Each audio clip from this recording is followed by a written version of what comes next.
What's going on, guys? Jim the Game Guru. Today's video I am going to go over controllers galore, specifically 8BitDo. That's actually the pronunciation that I know them to be 8BitDo. I'm not sure if I'm saying their brand name wrong, if it's 8BitDo or 8BitDo. But for this video I'm going to say 8BitDo. So I'm going to do an unboxing of the SN30 Plus that I have here. I do have a Switch Pro controller here that I'm kind of going to show here for comparison. And we have the SF30 Pro. This is the SN30 Pro Plus, and then the SN30. And so let's go ahead and go over the unboxing of the SN30 Pro Plus, and then I'll give you kind of my comments and feedback on what I think about these 8BitDo controllers.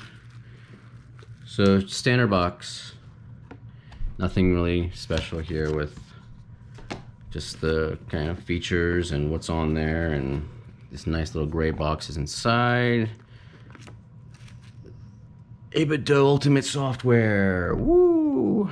All right.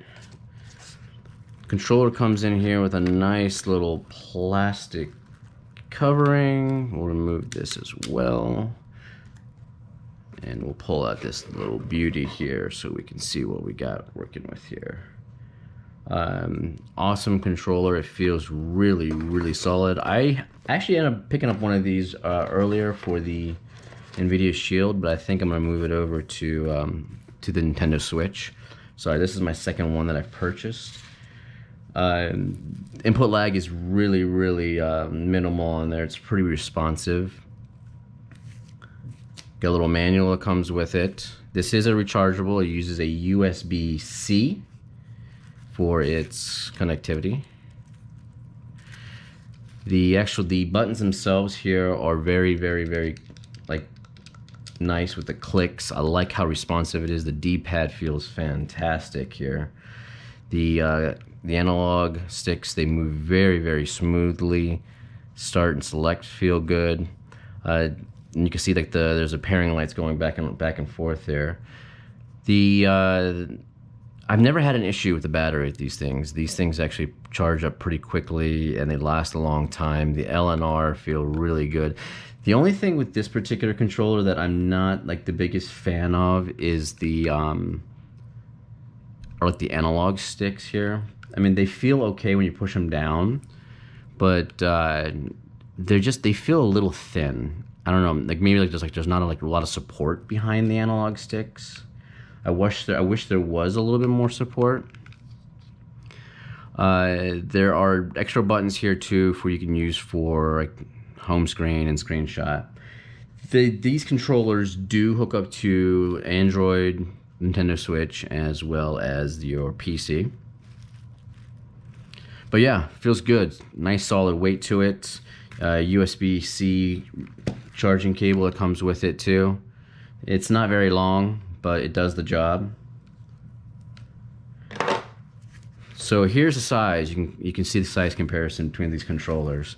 So you have your SN30 Pro Plus, right here, that is definitely much bigger than the SF30 Pro.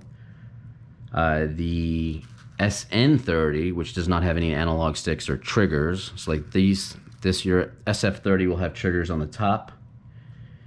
You have an R2 and an L1 or R1, and then your L2 and L1, but they're very, very close, as you can see. The SN30 is more of a kind of classic retro pad. Your SN30 Pro Plus is going to be more of your full-fledged controller, where it feels really good in your hand. Your palm of your hand can go right into it, and you can just kind of cradle it nicely. Again, these R2 and L2 triggers are the only thing about this controller I'm not a huge fan, but these buttons up here feel fantastic. The ABXY and the D-pad feels pretty good. Analog sticks feel very smooth, like I said before. And then you can see right here, compared with the Nintendo Switch Pro controller, very, very similar size. The Switch Pro controller is a little heavier as far as weight. The buttons will feel a little different on the Pro controller. I always feel the buttons feel a little more like bubbly and on the Pro controller. The D-pad is also probably one of the biggest gripes that people have with a Pro controller. And I don't know if they've modified this D-pad since the very first revision of the Pro controller, maybe. Because I don't remember my first one feeling as small, but that just might be me. It may be me just thinking, yeah, you know what, it's smaller, but probably not. So, durability.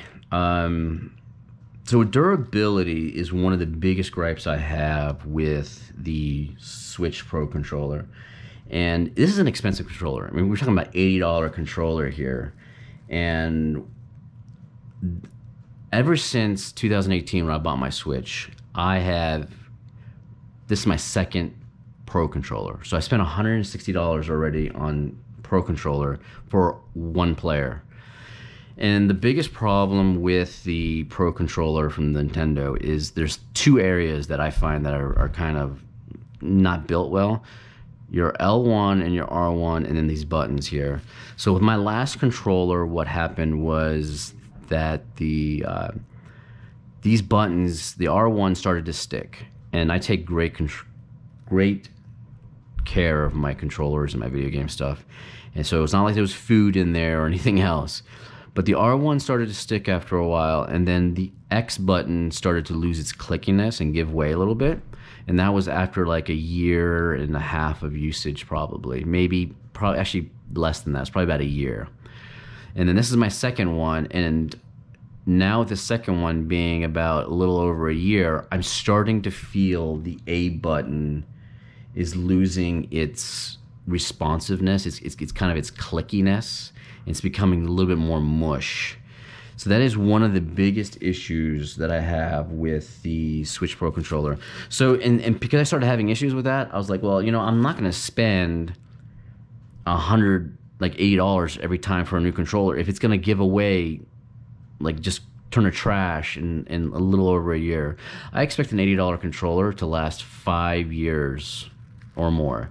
My PS4 I've had forever. That controller has been lasting for 5 years. But that one I ended up buying a second controller because it was just because of wear and tear on the analog sticks. But the second controller I have for the PS4 has been over 5 years. So durability is a question that I don't know with the 8BitDo controllers. Because most of the time I use them as a second player or third player controller. Because of one feature. And what is that one feature that does not seem to work with third-party controllers on the Nintendo Switch? Yes, the wake. Get up. Wake up that Switch. The only controller that I know so far that you can wake up the Switch is the Pro controller by you holding up down the home button or pressing the buttons or whatever.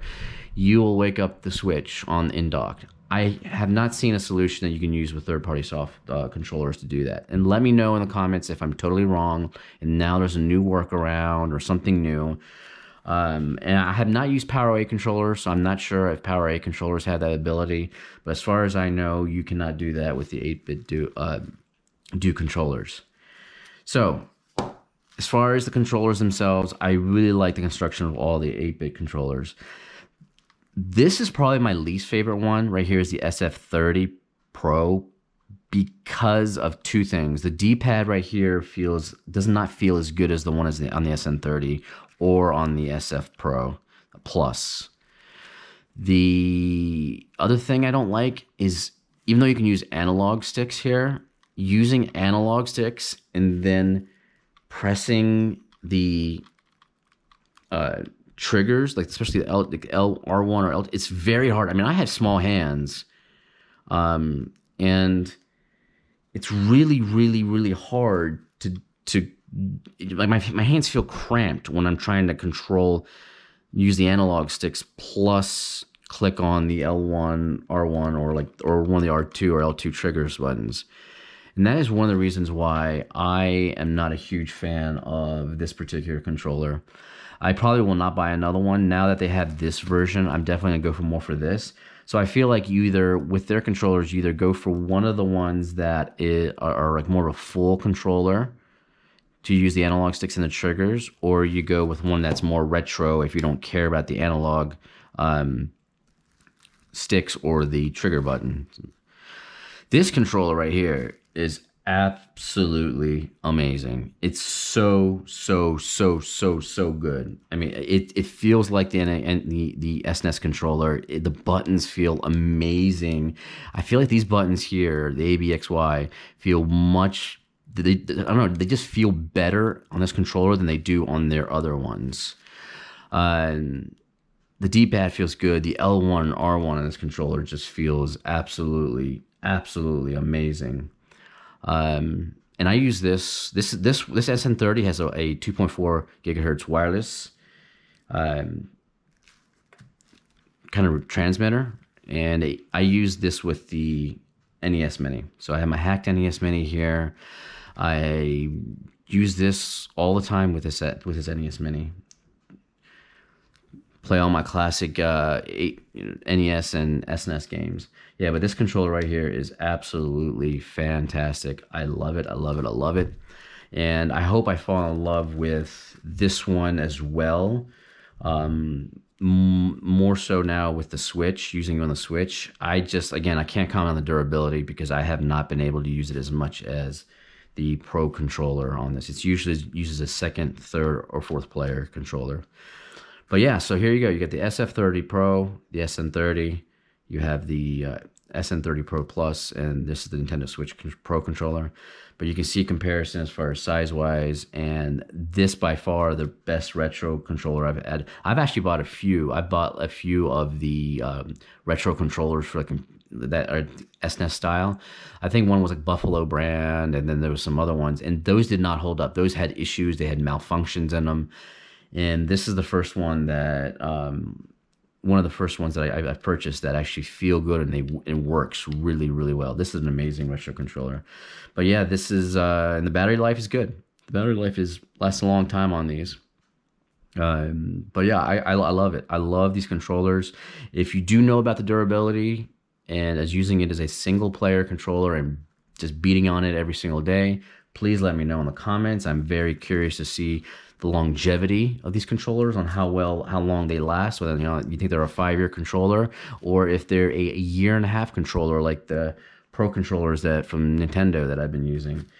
But yeah, and I hope when Nintendo makes the new version of the Switch Pro controller, I hope they fix some of the internal components with these buttons and the analog, the R1 and L1.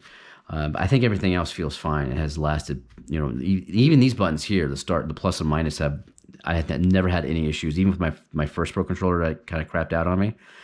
But these buttons right here, man, something about those that they do not survive wear and tear too long.